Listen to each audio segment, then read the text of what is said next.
Hi everybody, Sean Holsinger here again from holsingersflyshop.com.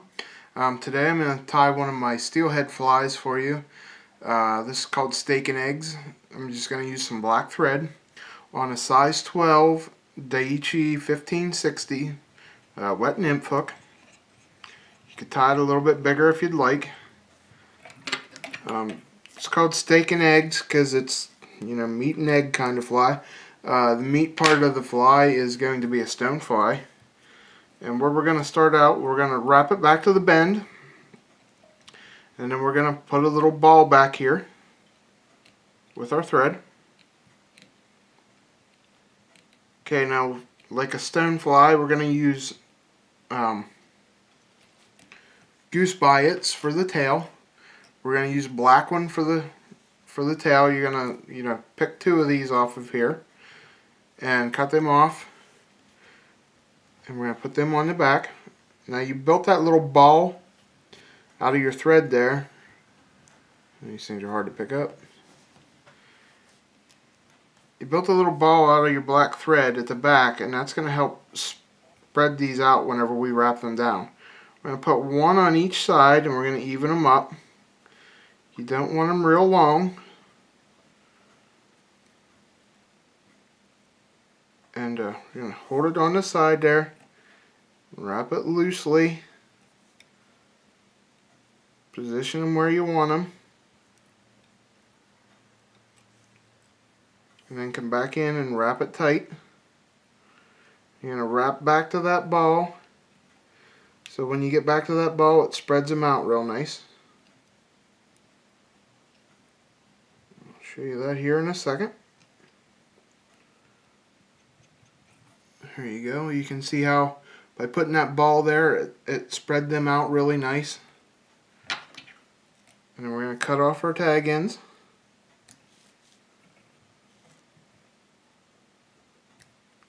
Okay, the next piece we're going to put on, piece of material, is a glitter D-rib, and we're going to use medium olive color. We're going to cut a section of it off, and it's called D-rib for a reason. It's in the shape of a D. The flat side of the D we're going to put down against the hook, and you're going to wrap it tight at the beginning, and then we're going to pull it. You see me pulling it with my fingers. What pulling it does makes it smaller as you wrap it back there. So by pulling it, it makes it smaller and you have less tied down on the hook shank. Okay, the next thing we're going to put on is some French oval tinsel in gold. Oops, dropped it. I'm just going to wrap this down. This is going to be the ribbing. It's just going to help the D-rib will give rib to the fly, but this will help accentuate it. Just adds a little flash. Okay, now we want to wrap this up. You got to save room for an egg up here at the end, okay? So you want to take this about 2/3 of the way up and stop. Next thing we're going to do is we're going to come back in with our D-rib and we're going to start wrapping. And the important thing on this part is to get the flat side of that D to be down on your wrap, which it's not. I'm going to wrap it the other way and get it the right way.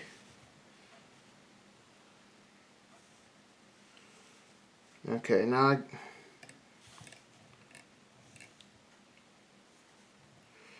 sometimes it's tough. I tied it when you get it on there right. It's hard to get it started sometimes. Once you get it started, then it's fine. Here we go. Like I said, you want the flat side of the D to be against the shank of the hook. And all we're going to do is wrap it side by side, and you'll see it'll make a nice ribbed pattern up along the side here. And just don't make sure it doesn't twist. As you can see there, I'm untwisting it as I tie it, as I wrap it. And keep it tight. But don't pull it too tight because if you, like I said earlier, if you pull it tight enough, it doesn't unwind on you. The tighter you pull it, actually the best way to do it is start it out pulling it tight at the back to keep it skinny, and as you get up, loosening your tension up a little bit so it gets fatter as you go up. I could have cut off a little bit longer piece to work with. It would have made it a little bit easier.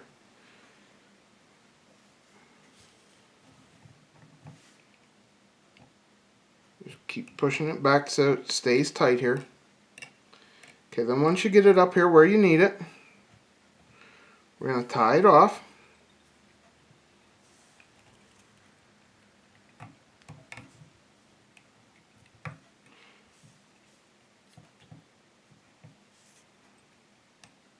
Okay, we're going to tie this down pretty tight. We're going to cut our extra off. Okay, now the next thing we're going to put on is we're going to put the wings on, or sorry, we're actually going to put the ribbing on first. We're going to come back in with our gold. We're going to wrap this right in the ribs that are left by that D shape, just to give it a little extra color.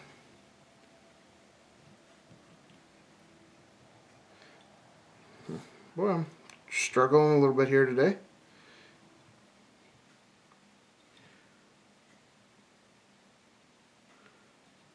Just take your time with it.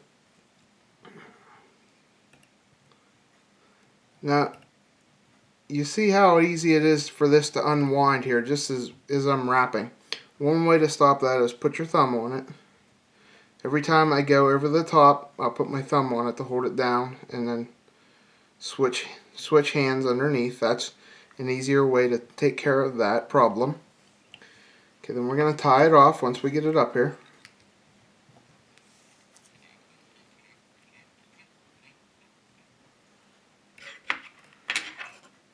Okay, now, one thing with that gold tinsel there, it will sometimes tend to slide. I'm going to do a real quick half hitch on this. One way to stop this from sliding, as you've seen on some of my other videos, is I'll put a little bit of UV clear fly finish on it and lock it down. I like using this stuff. It's good stuff. It's simple to use, and it's real effective. It really locks this in place. It's not gonna. It adds a little bit of body to the fly too. But you just put a little bit of this stuff on it. Then you come in with your UV light. Just hit it for a second or two with your UV light. It always messes up my camera when I do that. But you hit it with your UV light and it's dry to the touch. It's that simple. I love that, this UV light stuff. Now the next thing we're going to do is we're going to put our wings of the stone fly. We're going to put the wings on top of it. What we're going to use for that is white goose biots. Okay, and we're going to make them in a V pattern. Just lay them side by side in a V shape. We're going to lay that on top. And now you don't want it too long.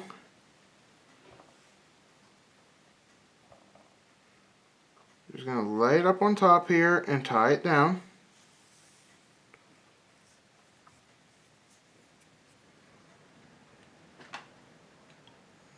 Okay, right like that.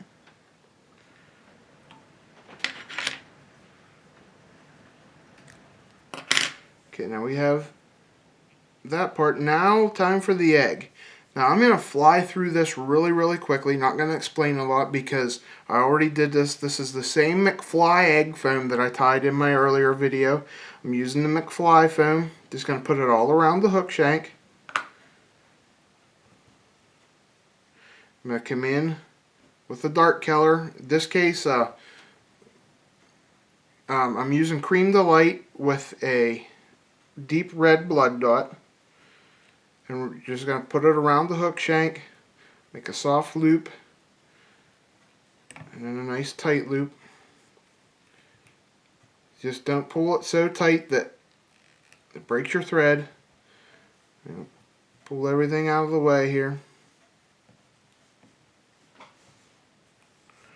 2 or 3 wraps behind it. Like I said, you want to see how to tie this egg in depth. Check out my single egg pattern with McFly foam.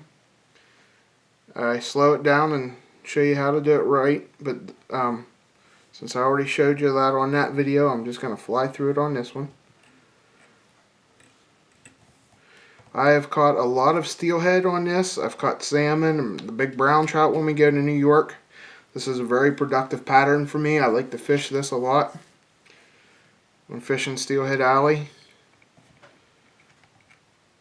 And just going to whip finish this off.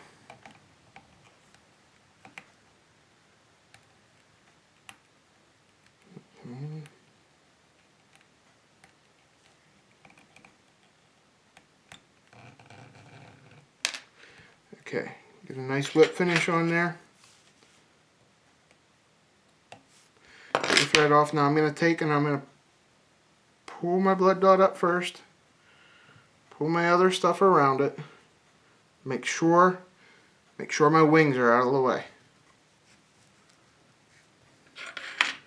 I do not want to cut my wings off here. Let me get down and cut real close to the hook. Get that off. Spin my egg around. And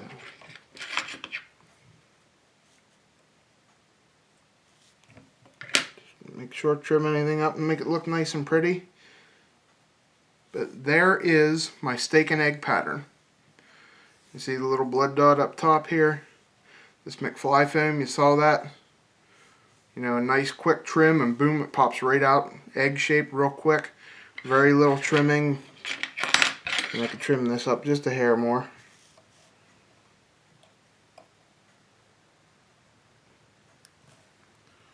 But very, very simple material to tie with. I really like this McFly foam for tying eggs. But that is all that's to my steak and egg pattern. I hope you enjoyed it, and I hope you learned from it. This is Sean Holsinger from holsingersflyshop.com.